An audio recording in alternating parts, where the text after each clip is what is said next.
Koľko kilometrov ročne najazdíte na bicykli a koľko na aute? Tak áno, je to tak, že na bicykli máme viac najazdených ako na aute, keďže naozaj na tie preteky človek vždy lieta, čiže naša cesta je ide na to letisko a domov, tým autom myslím. Preto človek na tom bicykli najazdí viac ako na tom aute, čiže na tom bicykli to zhruba nejakých 30 000 a autom to vychádza približne nejakých 20 000 na rok. Čiže naozaj na tom kole sa človek viac nasedí a viac najazdí. A kde sa lepšie cítite? Na bicykli, po takej dobrej horskej etape alebo za volantom?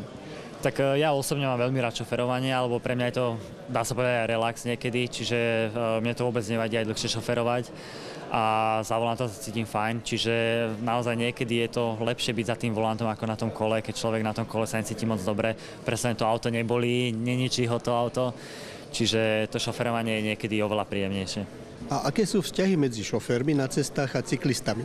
Tak áno, to by sa dalo veľmi rozvíjať, alebo veľmi dlhá diskusia by sa dala viesť na túto tému, ale naozaj záleží, či už od krajiny, či už od mesta. Aj tu na Slovensku vidíme tie rozdiely, keď človek napríklad u nás v okrese je to cítiť, že tí ľudia ako keby nás možno trochu viac poznali.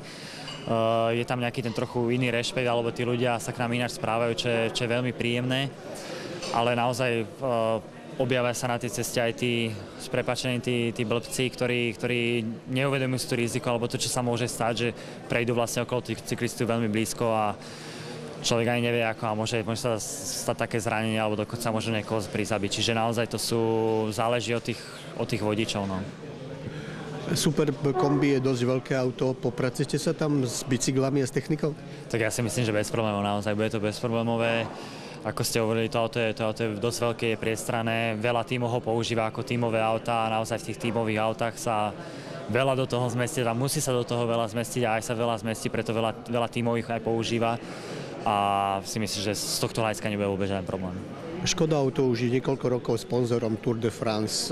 Diváci televízni to vnímajú, vidia tú Škodovku tam, ale ako ju vnímajú jazdci, pretekári? Tak v podstate každý vie, alebo každý cyklista vie, že tá Škodovka je veľmi, veľmi blízko má cyklistike, či už sponzorujú naozaj Tour, sú aj na Gire, v podstate z UCI sponzoruje, alebo teda sú v nejakom partnerskom vzťahu so Škodovkou.